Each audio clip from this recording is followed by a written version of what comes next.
Welcome. In today's guide, we'll walk you through the steps to make a voice call to an individual member within a WhatsApp community. This updated method is simple and efficient, so let's get started.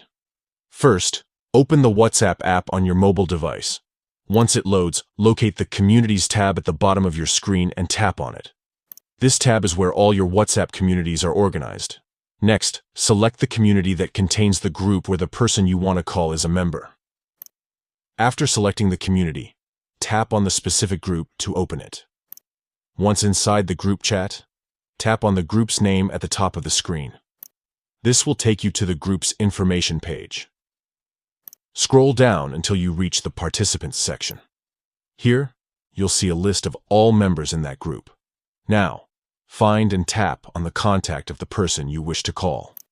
A menu will appear. Select View Contact to open their profile details. At this point, you'll see various options for interacting with this contact. To initiate the voice call, simply tap on the call icon. It's usually shaped like a small phone receiver, and that's it. Your call will now connect directly to that individual, allowing you to communicate seamlessly within your WhatsApp community. This straightforward process ensures you can reach out to specific members without any hassle while staying organized within your communities. Try it out today.